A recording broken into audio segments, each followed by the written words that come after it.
já me respondeu. Glória a Deus, meus irmãos. Quantos estão felizes nessa noite? Eu estou por muitos motivos, né? Uma noite especial para nós. E eu tenho certeza que você está aqui nessa noite não é por acaso. O Senhor te escolheu para estar aqui, amém? E era hoje que Ele queria falar com você, amém? Você pode tomar seu assento. Eu quero compartilhar uma palavra do Senhor junto com você nessa noite. E eu tenho certeza que o Senhor vai falar muito aos nossos corações. Quantos entendem aqui que são vencedores? Aleluia. Metade da igreja. Vou perguntar de novo. Quantos entendem aqui que são vencedores? Amém? Melhorou. Mas poderia ter mais. Eu acho que poderia ser melhor. A Bíblia fala que o povo cristão é um povo alegre.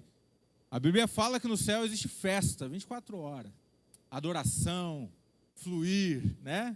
E nós somos esse povo, fazemos parte desse povo. Amém? Então eu creio que todos nós somos vencedores. Mas tem dias que nós vivemos e momentos que passamos que às vezes tentam nos provar ao contrário. Tentam dizer que nós não vamos conseguir. Tem situações gigantes, às vezes, que se levantam e eles dizem que nós não vamos conseguir avançar, nós não vamos conseguir chegar, né? E o mundo, ele quer que nós entendamos dessa forma. O mundo quer que, à medida que o inferno se levante, nós recuamos. Mas nós temos um Deus que nos fala exatamente o contrário. Ele diz que nós já somos mais do que vencedores em Cristo, amém? Amém? Todo mundo concorda com isso? Então, nós queremos compartilhar uma palavra que já está aqui, né? O título dela, Ao que Vencer. Nós vamos falar especificamente de uma das 7 igrejas, né? Em que o apóstolo João tem uma revelação do próprio Cristo, e ele fala as 7 igrejas. E a primeira igreja, ele fala da igreja de Éfeso. E essa igreja era uma igreja muito relevante na época cristã. Ela era uma igreja, poderíamos dizer, muito badalada, com grandes nomes, né?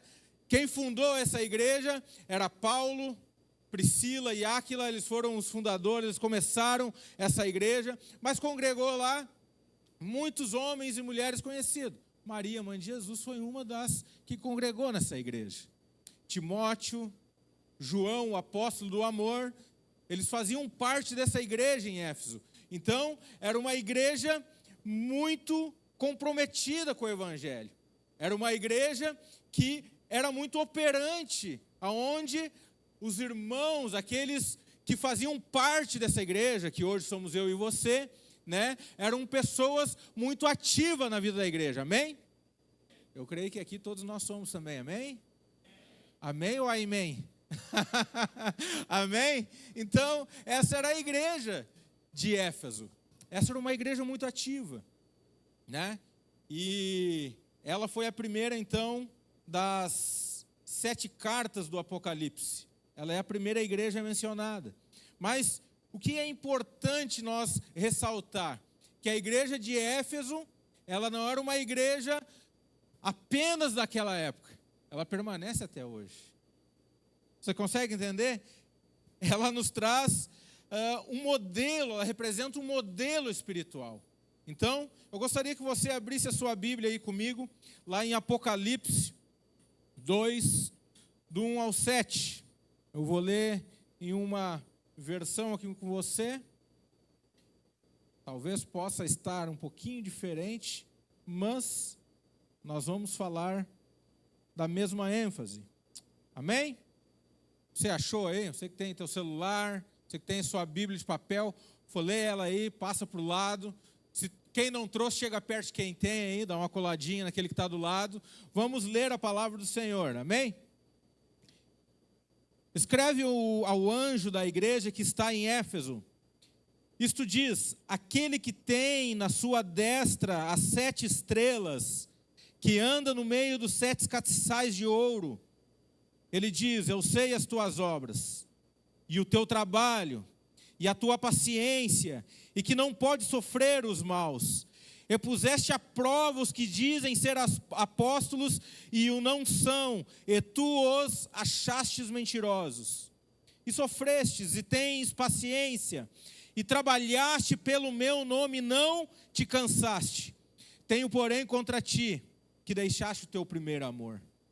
Lembra-te, pois, de onde caíste, e arrepende-te, e pratica as primeiras obras, quando não, brevemente, a ti virei, e tirarei do seu lugar o teu castiçal, se não te arrependeres. Tens, porém, isto, que aborreces as boas obras, ou melhor, que aborrecem as obras dos nicolaítas, as quais eu também aborreço. Quem tem ouvido, ouça o que o Espírito diz às igrejas. Ao que vencer, dar-lhe-ei a comer da árvore da vida, que está no meio do paraíso do meu Deus. Quando falamos em Apocalipse, eu não sei você, mas eu tinha uma percepção bem errada há um tempo atrás. Quando falavam de Apocalipse, o que me vinha à cabeça? Acabou o mundo, né? Tribulação, gente morrendo, coisa ruim acontecendo. É isso que eu lembrava. É isso que eu pensava sobre Apocalipse. Mas, quando nós vamos ler e ver o que de fato Apocalipse representa, o que ele significa, o que ele nos traz para os dias de hoje, nós vamos ver lá em Apocalipse 1. O que está dizendo lá? Está dizendo que Apocalipse é a revelação de Jesus Cristo, ao qual Deus lhe deu para mostrar aos seus servos as coisas que brevemente vão acontecer. Então, Apocalipse não está falando do fim do mundo, não está falando do Armagedon, não está falando de polícia dando tiro para tudo quanto é lado, que era mais ou menos isso que eu tinha em mente, né? Mas pelo contrário, Apocalipse está falando da revelação do próprio Cristo a João, para nos deixar escrito e hoje nós entendermos que o Senhor nos chama a vencer. E o Senhor nos prepara para aquilo que vai acontecer. Então, é a revelação do Senhor para João, nos revelando o que vai acontecer, antecipando as coisas. E o que hoje nós vamos compartilhar aqui com vocês é justamente isso. É o Senhor falando a nós, a cada um de nós, sobre aquilo que ainda vai acontecer, ou aquilo que pode acontecer. E o Senhor quer nos preparar para vencer. Então você nessa noite não se sinta preocupado aí, o que vamos falar? Será que vem ali pancada de Deus na minha cabeça? Não, meu irmão. Nós queremos instruir você para que durante esse processo de caminhada que nós vamos percorrer, nós possamos vencer as dificuldades, vencer os obstáculos. Nós estamos falando do ano de multiplicação. Só vence, só multiplica quem vence. Entende? Nós temos alvos, objetivos como igreja. Amém? Sim ou não? Temos alvos, objetivos lá como célula lá. Cada célula tem o seu alvo, a sua meta. Amém? Você na sua casa tem meta ou não? Se não tem, deveria ter. Então nós também temos alvos e metas, objetivos. Mas esses objetivos, de fato, eles só fazem sentido quando vencemos diariamente.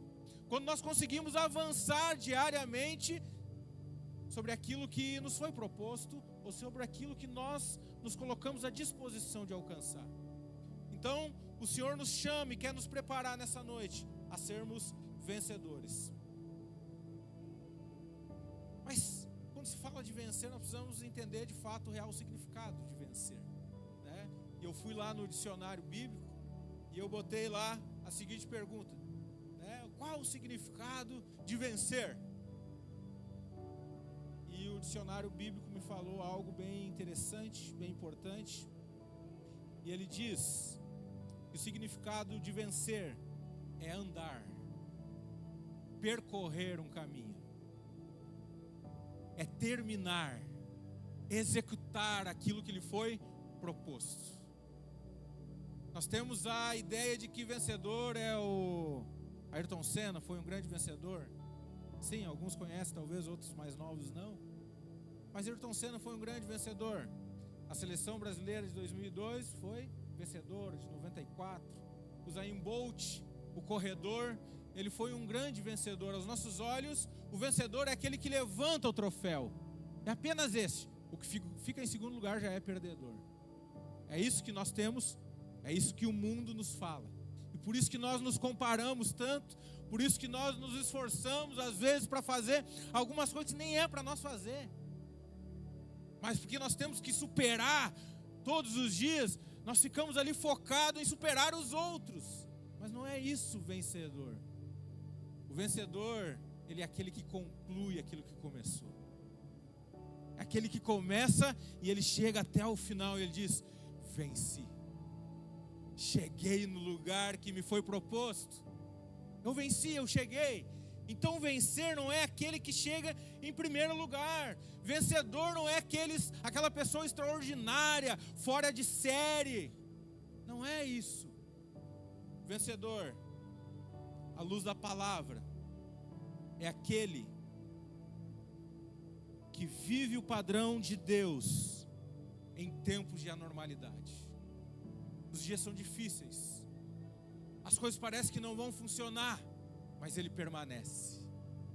Ele continua fazendo com princípios, com revelação da palavra. Você consegue entender?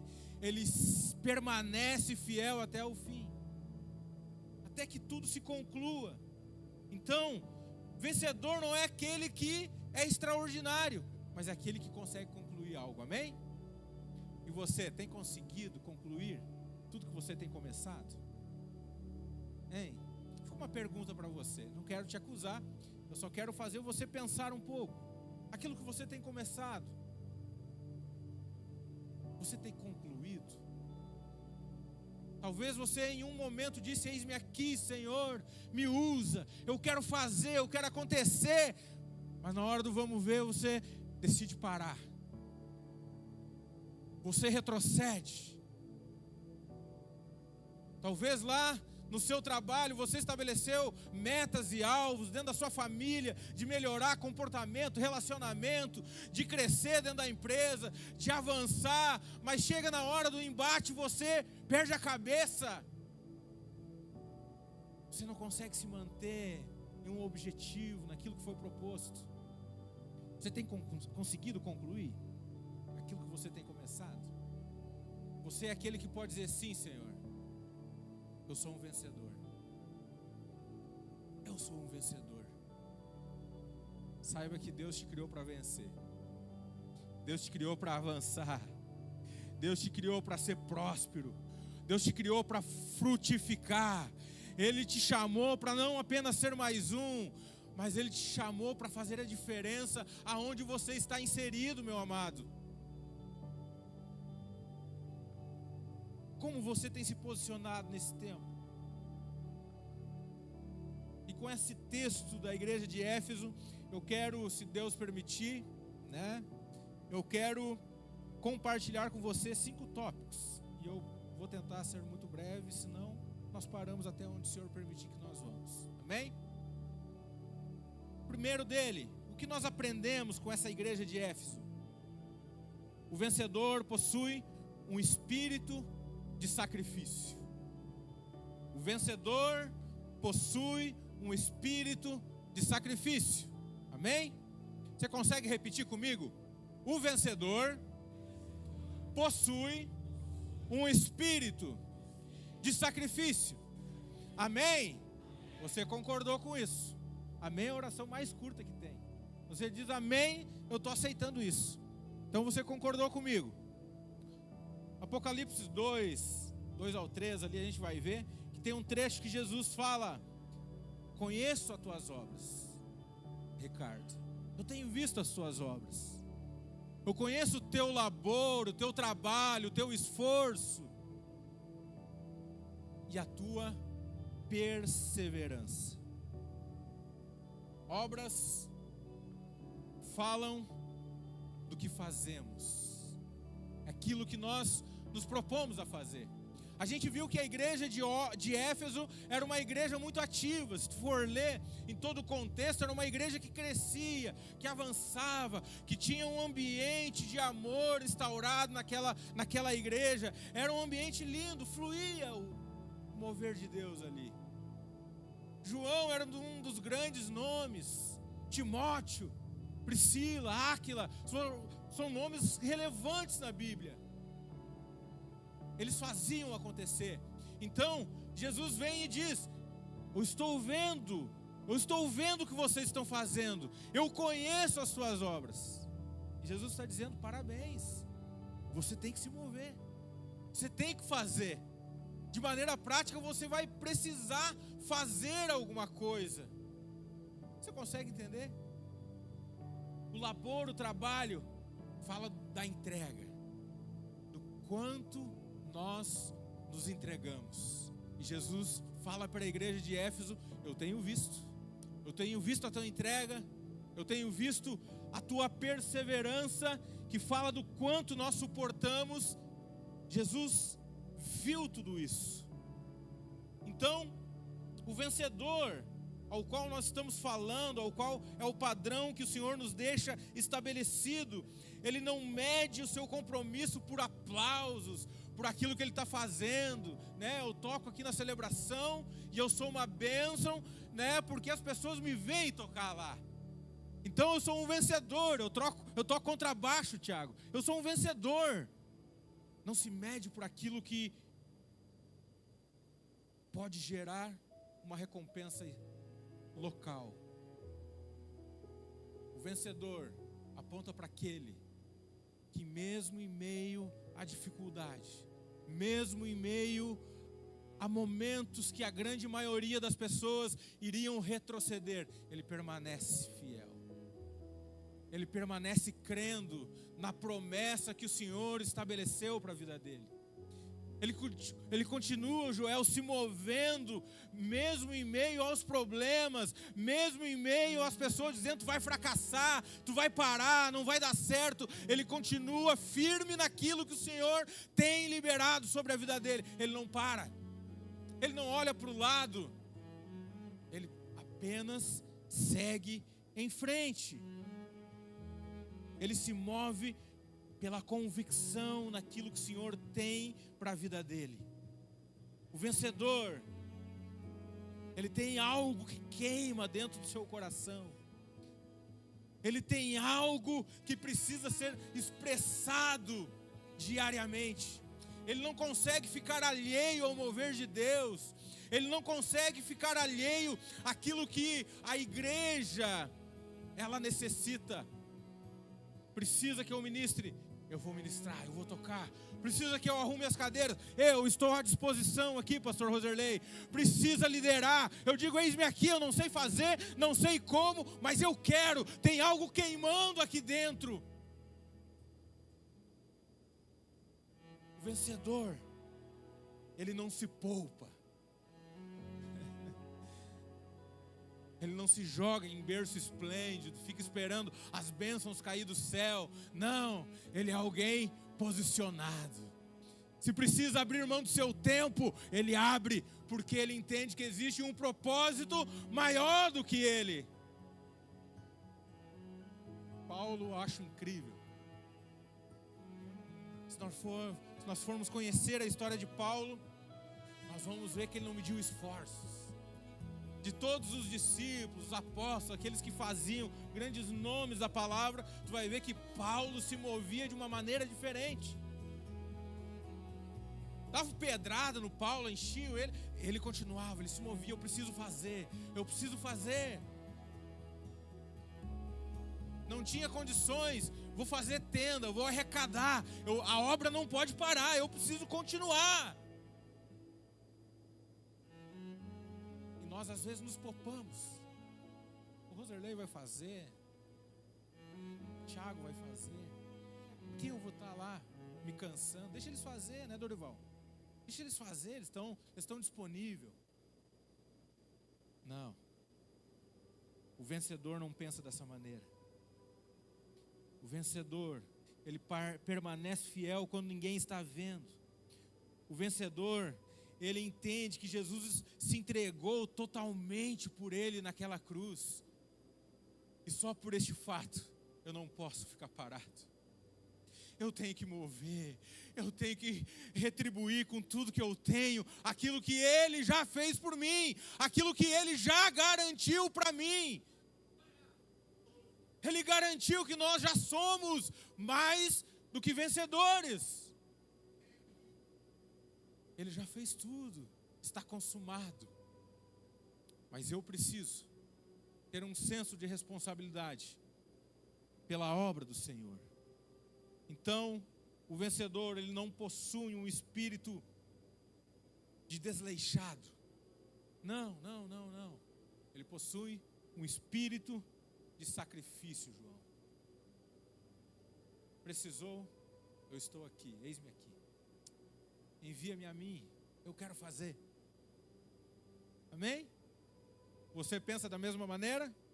Levante sua mão bem alta. E quem pensa dessa maneira, levante sua mão. O anjo tirou foto. Anota aí, pastor Roserley. Aleluia. Segundo tópico, segundo ponto. O que mais nós aprendemos com a igreja de Éfeso? O vencedor não pactua com o que Deus desaprova. Vamos lá, você consegue repetir comigo? O vencedor não pactua com o que Deus desaprova. Se nós entendermos e conhecermos essa palavra e sobre o contexto da igreja de Éfeso, nós vamos ver que a igreja de Éfeso, ela estava cercada por um povo imoral, por um povo corrupto. E a igreja de Éfeso nessa época tinha que conviver com isso. Existe alguma familiaridade com o que nós vemos hoje? Existe, né? Existe moralidade lá fora? Sim ou não? Existem pessoas com seu caráter distorcido? Sim ou não? Nós somos essa igreja. Você consegue entender?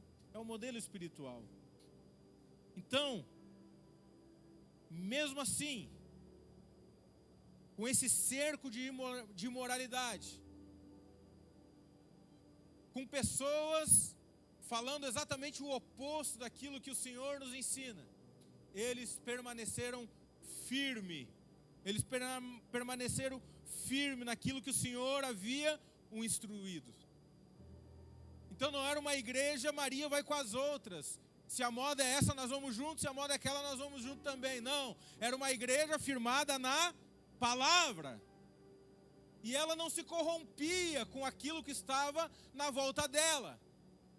Ela não era uma igreja que, eu não sei se vocês são deste tempo, mas existia um tempo atrás o crente Raimundo. Vocês conhecem ou não? Não conhece? O crente Raimundo é aquele que tinha um pé na igreja e outro no mundo. Então ele ficava ali. A hora que estava legal dentro da igreja, ele vinha, agora eu sou glória a Deus e aleluia. Aí quando não estava mais tão bom, ele ia lá no mundo, vamos fazer o que tem que fazer. E ele vivia os dois lados. Aquilo que dava mais prazer para ele no momento, ele estava dentro. O crente Raimundo. A igreja de Éfeso não era essa igreja. Era uma igreja comprometida com a palavra do Senhor. E nós aprendemos então que o vencedor, ele não normaliza o pecado. O que a Bíblia diz que é pecado, não tem conversa. Mentir é pecado. Eu continuo mentindo? Não, eu preciso negar a mim mesmo. Vai dar vontade de vez em quando para livrar o nosso couro? Vai dar vontade. Tu está no aperto às vezes lá com a patroa, né? Não chegou na hora que tinha que chegar. Brincadeira, aqui não acontece isso. Mas vamos gerar um outro exemplo, né? Tu te apertou com o patrão lá, né? E daí nós temos um problema, precisamos resolver. Às vezes é mais fácil e nós ficamos tendendo, né, a falar aquilo que não é para falar. Mas se a Bíblia está dizendo que é pecado, eu não compactuo com isso. Eu sou radical. A igreja de Éfeso, eles eram radical contra o pecado. Não relativiza os princípios. Não é relativo. Aquilo que o Senhor tem como princípio para mim e para você, não é mudado. não se muda, não se negocia as convicções bíblicas. Não, nós vivemos por aquilo que nós cremos. E se a palavra disse, está dito. A palavra do Senhor é imutável.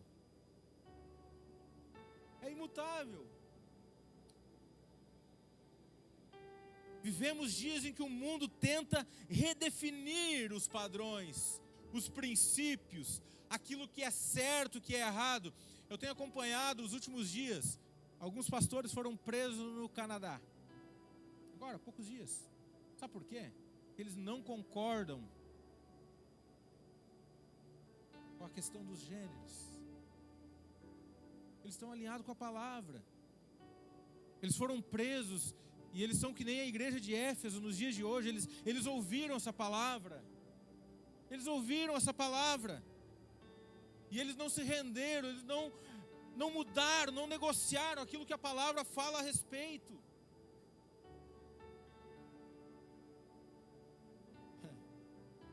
E às vezes nós ficamos vendo uma forma, um jeitinho, conhecido como jeitinho brasileiro. Você que é italiano, não sei se sabe, mas tem um jeitinho brasileiro aqui de fazer as coisas. Nós ficamos procurando um jeitinho brasileiro para sair de fininho. Não! O que não é alinhado com a palavra de Deus não deve fazer parte da nossa vida, dos nossos dias.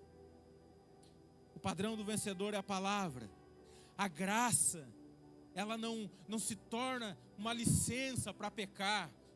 Não, pelo contrário, a graça precisa ser um poder para que nós venhamos vencer o pecado, romper com o pecado. Mas nós ficamos achando espaço na graça para que nos permita fazer o que não é para fazer. Nos permita fazer de qualquer jeito. Não. A palavra ela é pontual, ela é muito clara. Além disso, a igreja de Éfeso, ela colocou à prova os falsos profetas. Isso fala de discernimento espiritual. E nos dias de hoje, nós precisamos ter um cuidado enorme com o que nós ouvimos. Hoje nós temos na palma da mão o conselho que eu quero ouvir. Sim ou não? Não o que eu preciso, mas o que eu quero. Aquilo que satisfaz o meu ego, eu vou lá e dou um plano. Esse tema aqui é legal. Esse dia de aí mudar os princípios, isso aí não é bacana. Isso, Deus não está sendo muito duro aí. Eu quero algo que, não, aqui pode mais. Uma graça deturpada, distorcida, sabe? Nós precisamos ter cuidado com o que nós ouvimos, para quem nós emprestamos o nosso ouvido, para ouvir às vezes o que não é para ouvir. E aí às vezes levanta fofoca no meio da igreja, porque nós emprestamos, nós negociamos os nossos princípios, os nossos valores. O vencedor não pactua com o que Deus desaprova. O terceiro tópico que eu quero abordar com você, nós aprendemos com a igreja de Éfeso que o vencedor é provado na pressão. Repita comigo: o vencedor é provado na pressão. Quanto mais pressão, maior o crescimento. Sem medo, quanto mais pressão, maior o crescimento. Então, não tenha medo. Vira para o lado aí, vira para a pessoa do lado e diz: não tenha medo da pressão. Porque quanto mais pressão, mais crescimento você vai ter. Amém? Então, o vencedor é aprovado na pressão. Veja só, Apocalipse 2:3, que nós já lemos aqui, tem um trecho que fala o seguinte: suportaste provas por causa do meu nome. A igreja de Éfeso, ela suportou perseguição. E ela permaneceu por causa do nome do Senhor. Se a igreja de Éfeso, onde João, discípulo do amor, ele congregava, onde Maria, mãe de Jesus, congregava, suportou pressão, o que vai sobrar para nós? Vai ter pressão ou não, Kelly? Vai ter. E a pressão, ela é importante para o nosso crescimento. A pressão revela o conteúdo, revela a maturidade. Você consegue entender? Revela de fato o quanto nós estamos preparados. Revela de fato o quanto nós estamos dispostos a fazer a vontade do Senhor. A pressão nos tira da zona do conforto. A pressão nos tira da zona de conforto. Sabe por quê? É bom ou não é bom quando está dando tudo certo? É bom? É bom. É bom quando você está ganhando bem? Sim ou não? É bom. Eu gosto disso. É ou não é? É bom quando a célula está crescendo, está multiplicando. É bom, é bom. É bom quando o seu relacionamento na sua casa está fluindo às mil maravilhas. É bom. Óbvio que é. Mas aonde a nossa maturidade é testada? Quando algo não dá certo. Quando somos perseguidos. Quando lideramos algo e nos entregamos por completo. E pessoas se voltam contra você, se levantam e falam mal de você. O que você vai devolver para essa pessoa? É o que vai revelar o quanto de fato você está maduro. Jesus, quando foi afrontado, Jesus, quando estava para ser traído, o que ele fez?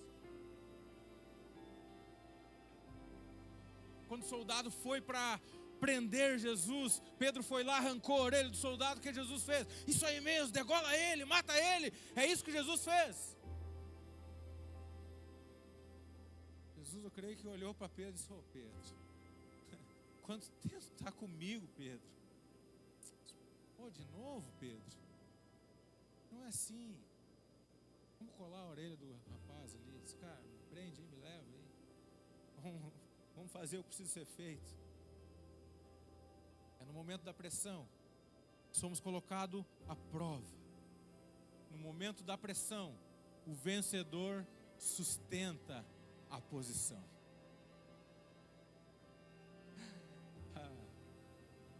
No momento do desafio, por maior que seja, eu sustento a posição de filho amado. Eu creio que o Senhor está cuidando de todos os detalhes.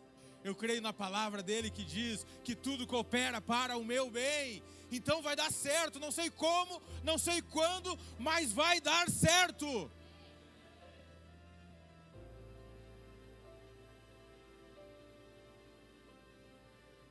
Deus permite pressão, não para nos destruir, pastor Dorival, mas para revelar de fato a essência de quem nós somos. Em que nível de maturidade espiritual nós estamos? Nós estamos como aquele com água nos tornozelos, se nós estamos como aquele com água no joelho, nos lombos, ou se nós já nos entregamos por completo ao Senhor e já estamos sem controle agora. O Senhor está conduzindo todas as coisas, das maiores às menores. É Ele quem tem cuidado. A pressão quer revelar de fato quem nós somos. Amém? Não estão assustados? Não, né? Bênção. Quarto tópico. Aquilo que nós aprendemos com a igreja de Éfeso. Vencedor não perde o primeiro amor. Você consegue repetir comigo? O vencedor não perde o primeiro amor. Olha, a Bíblia fala que a igreja de Éfeso tinha muita coisa boa. Eles eram operantes, as obras eram visíveis, eles se moviam mas tinha algo que Jesus vinha corrigir na igreja de Éfeso, foi que eles abandonaram o primeiro amor. Olha só, Apocalipse 2, versículo 4. Tenho, porém, contra ti que deixastes o teu primeiro amor. O amor da igreja havia se esfriado. Então eles eram pessoas que se moviam, que faziam, eles estavam dispostos a fazer aquilo que era natural, mas eles, no meio do caminho, perderam o primeiro amor, deixaram de lado. Sabe, isso é muito comum de acontecer. Nós viemos em uma celebração como essa todos os domingos. Pelo menos eu estou praticamente todos, 99%.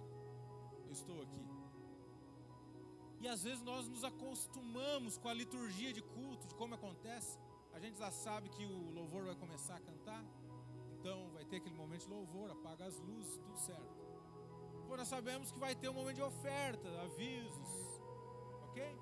Então a gente fala lá sobre a palavra, lembra, né, de ofertar e dizimar, algo que deveria ser natural nas nossas vidas, mas não precisamos lembrar. Depois tem palavra, depois oram, em alguns cultos tem um final um pouco diferente.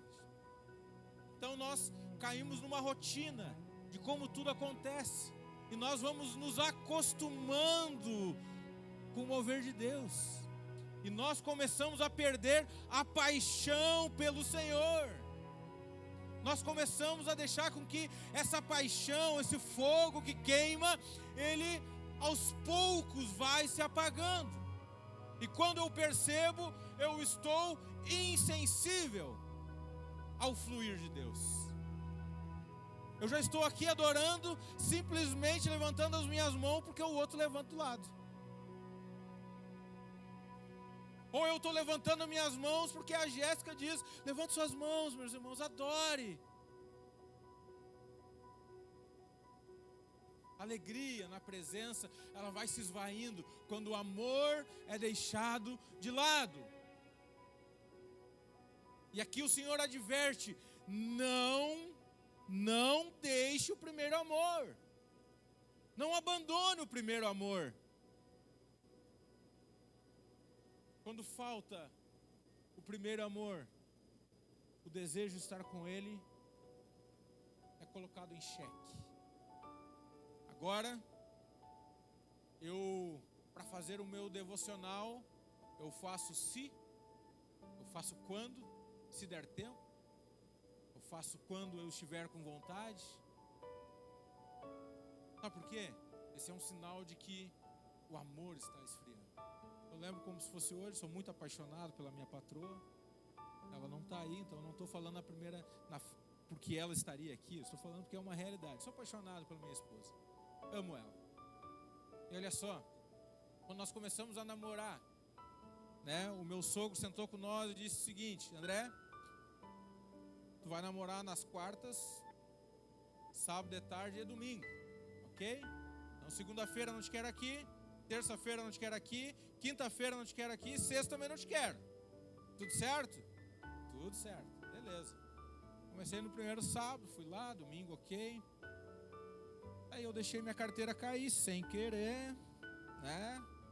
Nada intencional. Segundo, eu tive que buscar a carteira. Como é que eu ia andar de moto sem carteira? Não concorda comigo, Thiago? Tem que ter carteira, se vocês me pegam lá, nós temos problema. Deixei a carteira lá, cheguei e já me espalhei, né? Na terça-feira, eu esqueci de outra coisa, não lembro agora o que é, mas eu voltei na terça, voltei na quarta, voltei na quinta, voltei na sexta, porque eu estava apaixonado. Eu queria estar na presença, eu tinha prazer na presença dela. Você consegue entender? É assim até hoje, tá?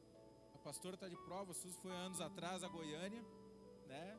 Viajar lá no evento da igreja. Eu estava desesperado. Fui buscar ela lá deixei as irmãs carregar as bagagens dela e grampeei ela. Eu estava com saudade. Entende? O amor não pode esfriar.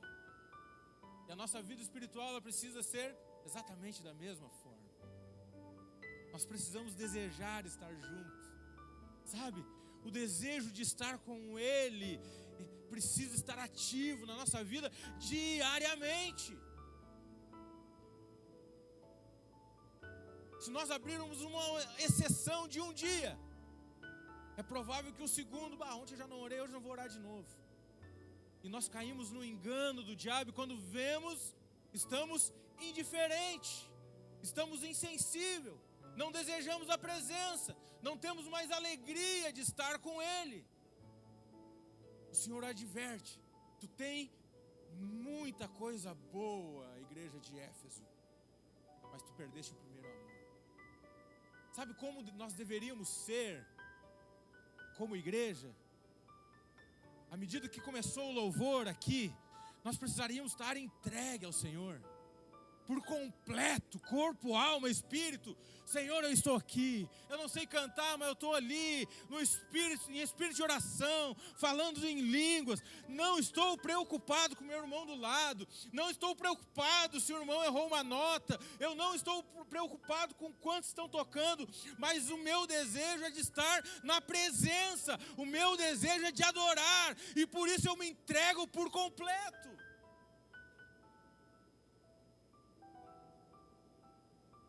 Quando o pastor abre a boca e diz: igreja, vamos orar, às vezes nós temos uma dificuldade de orar. Sabe por quê? É bem provável que não temos alegria na presença. É bem provável que a paixão já ficou para o lado. Eu estou vindo para cumprir um protocolo. Não, o Senhor nos chama para algo muito maior. O Senhor nos chama para uma adoração intensa, para algo que de fato vai mudar a história. Às vezes nós nos perguntamos por que Venâncio tem 70 mil habitantes, e aí se juntar todas as igrejas da cidade, não sei se dá 10%. Por quê? Falta de homens e mulheres apaixonados,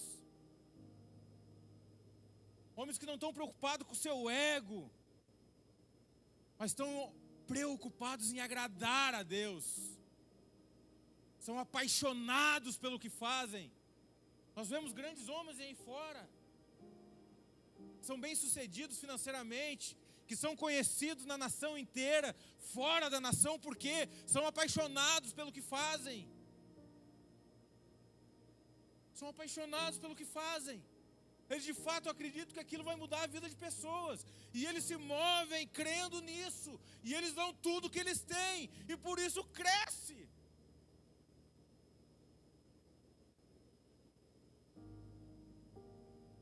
Irmãos, às vezes nós estamos dispostos a fazer tudo na nossa casa, nós estamos dispostos a fazer tudo lá no nosso trabalho, nos nossos estudos, mas quando chega para o Senhor, eu estou cansado, estou desanimado, eu não tenho força, eu não tenho tempo. Que mané tempo, meu irmão?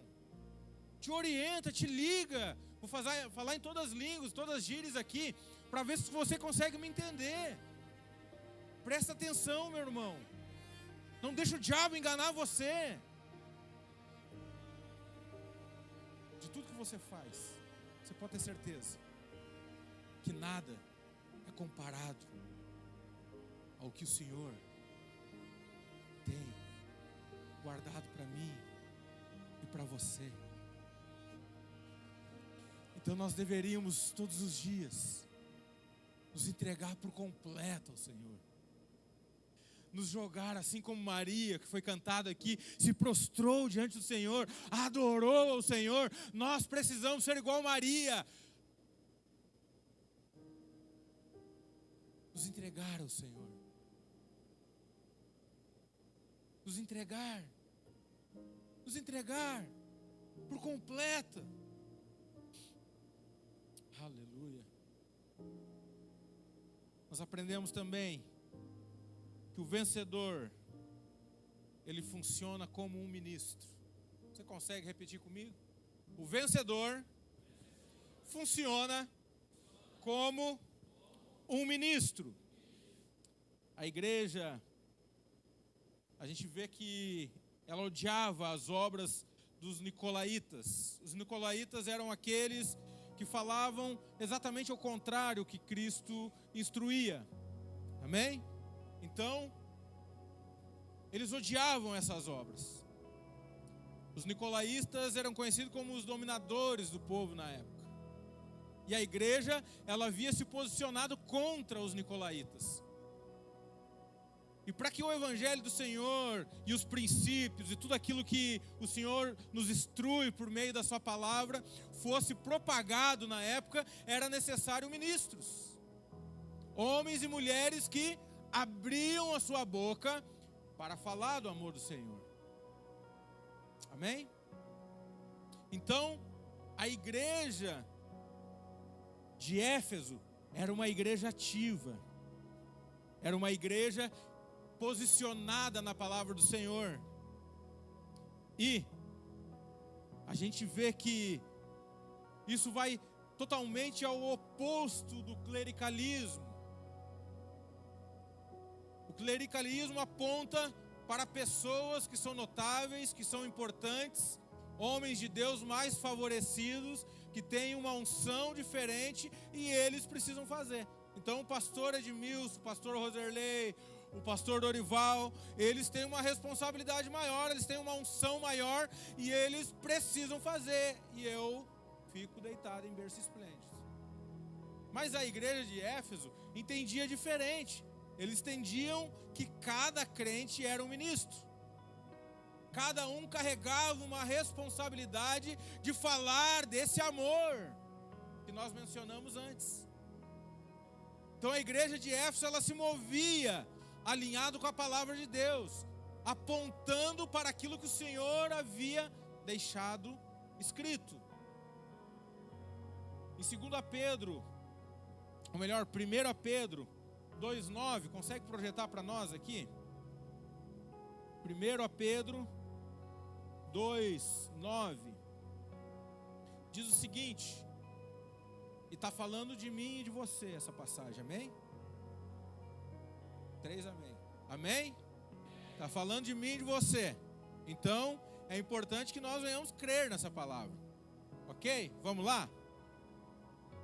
1 Pedro 2,9. Mas vós sois geração eleita. E não para aí. O sacerdócio real. Vocês são nação santa, o povo adquirido para que anuncieis as virtudes daquele que vos chamou das trevas para a maravilhosa luz. Então o que a palavra está falando ao nosso respeito? Que nós somos a geração eleita. Deus nos escolheu, Deus nos separou, Ele nos chamou. Eu não estou aqui por acaso, eu tenho uma responsabilidade. Você consegue entender? Geração eleita, sacerdócio real, povo adquirido por alto preço.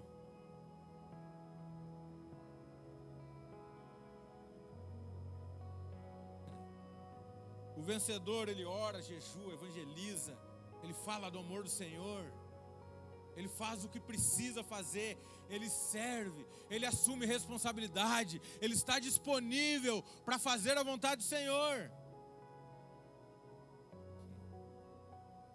Deus não está procurando apenas uma igreja que trabalha, mas uma igreja que vence. Sua célula vai multiplicar, amém? Sua célula vai crescer. Aonde você colocar a planta dos seus pés, ali você vai avançar, ali o reino de Deus vai prosperar, amém? Ele nos chamou, somos a geração eleita, somos sacerdócio real. O vencedor então não é algo distante ou extraordinário. O vencedor é aquele que vive de forma fiel àquilo que ele crê. Eu creio que vou multiplicar, amém? Eu me movo crendo dessa forma, sabe? Eu creio que a minha casa vai prosperar, eu me movo crendo nisso. Eu creio que Venâncio Aires, ele vai ser ganho para Jesus, a grande maioria das pessoas vão se render aos pés do Senhor, amém? Então eu me movo alinhado com aquilo que eu creio. Eu ando com meu coração cheio de fé, apaixonado, porque eu creio. Não volto atrás. Não me movo apenas por aquilo que eu vejo. Eu peço que você se coloque de pé.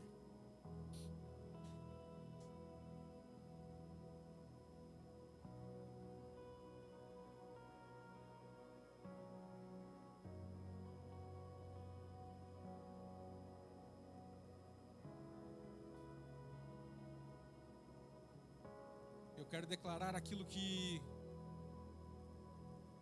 o Senhor vai fazer na minha e na tua vida. Eu quero declarar pela palavra, à luz da palavra, aquilo que Ele vai fazer através da minha e da tua vida. Eu não vou falar algo aqui olhando para coisas naturais, terrenas, não. Eu tenho meu olhar fixado na eternidade, assim como Paulo falou, na glória que me vai ser revelada, olhando para aquilo que vai acontecer, que eu me posiciono hoje. Então Ele vai fazer grandes coisas. Aleluia. Feche seus olhos aí onde você está.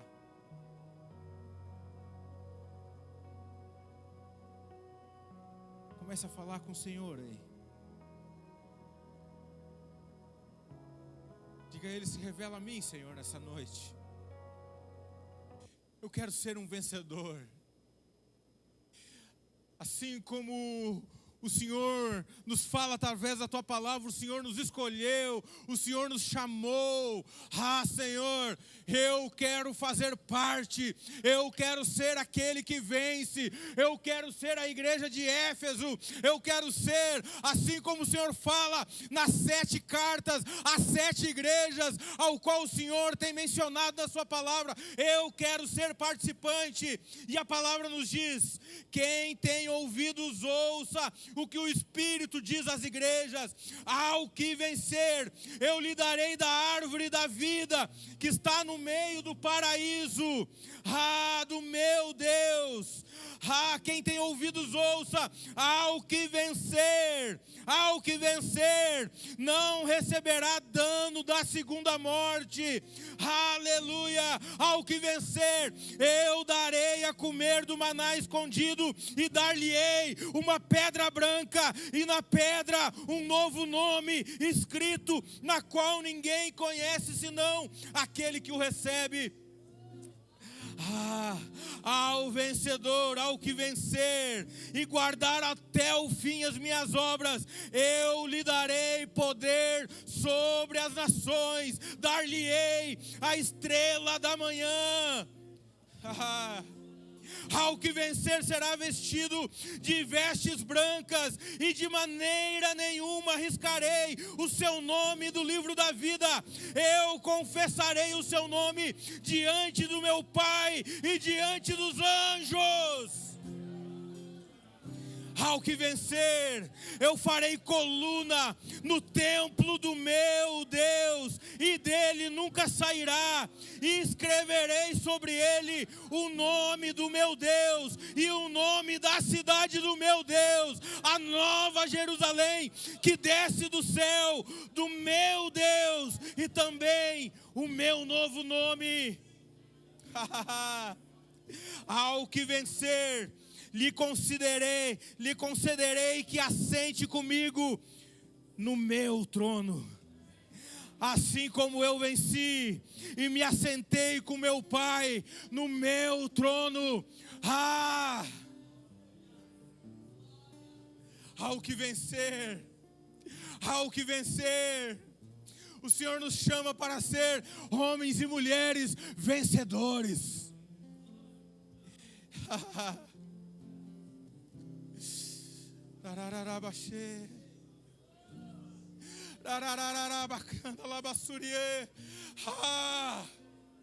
Ao que vencer, ao que vencer,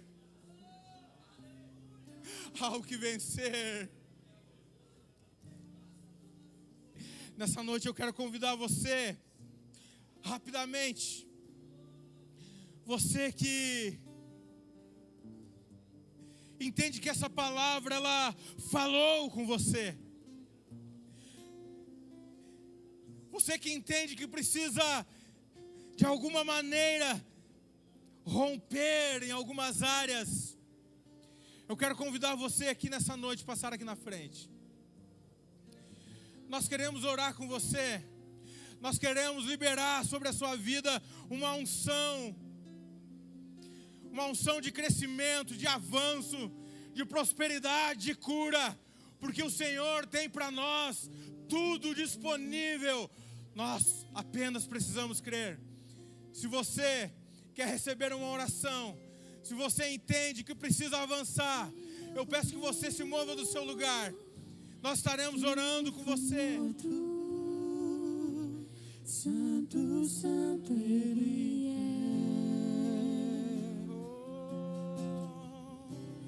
Um novo cântico ao que se assenta sobre o trono do céu. Santo, santo, santo, Deus Todo-Poderoso, que era e é e há de vir. Com a criação eu canto louvores ao Rei dos Reis. És tudo para mim e eu te adorarei.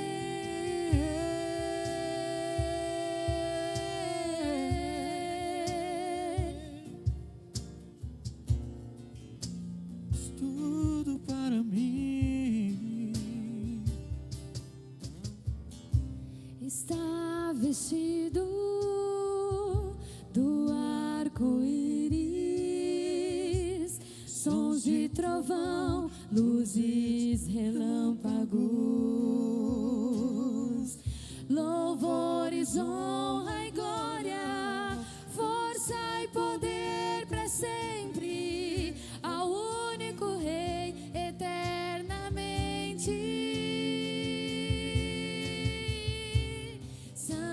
Santo, santo, Deus Todo-Poderoso, que era e é e há de vir. Com a criação eu canto louvores ao Rei dos Reis. És tudo para mim e eu te adorarei. Santo, santo, santo, Deus Todo-Poderoso, que era e é e há de vir. Com a criação eu canto louvores ao Rei dos Reis. És tudo para mim e eu te adorarei.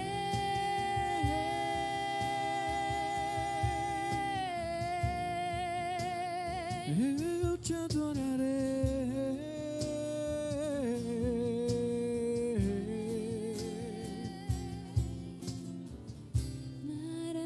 Maravilhado, extasiado, eu fico ao ouvir teu nome. Jesus, teu nome é força, é fôlego de vida, misteriosa água viva. Maravilhado, extasiado, eu fico ao ouvir teu nome. Jesus, teu nome é força, é fôlego de vida, misteriosa água viva. Santo, santo, santo, Deus Todo-Poderoso. Você pode declarar essa canção nessa noite? Que era e é e há há de vir. Levante sua voz em adoração ao Rei dos Reis. Com a criação eu canto louvores ao Rei dos Reis. És tudo para mim e eu te adorarei. Santo, santo, santo, Deus Todo-Poderoso, que era e é e há de vir. Com a criação eu canto louvores ao Rei dos Reis. És tudo para mim e eu te adorarei.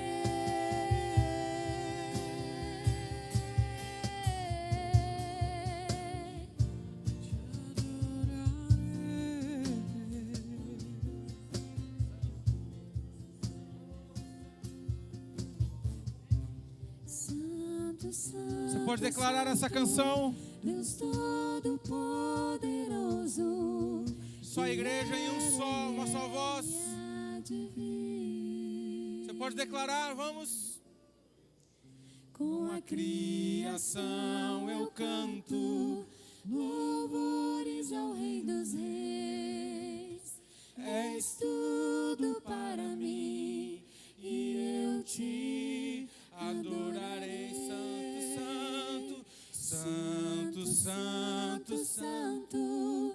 Deus Todo-Poderoso. Lembre-se que você não está cantando para mim. Não só está cantando, você não está cantando para homens, mas para o Rei dos Reis. Com a criação eu canto louvores ao Rei dos Reis. És tudo para mim e eu te adorarei. Amém, aleluia. A grande lição que aprendemos com a igreja de Éfeso: não basta fazer a obra, é preciso amar o Senhor da obra. Amém, meu irmão? Você pode aplaudir ao Rei dos Reis, ao Senhor dos Senhores, aquele que é, aquele que era e aquele que há de vir. Aleluia!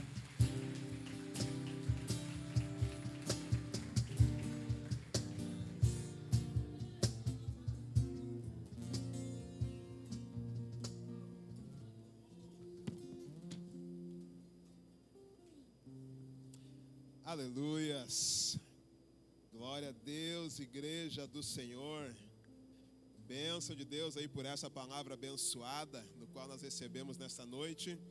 Pode se sentar mais um pouquinho aí no teu lugar. Aleluias, uma ótima noite a todos,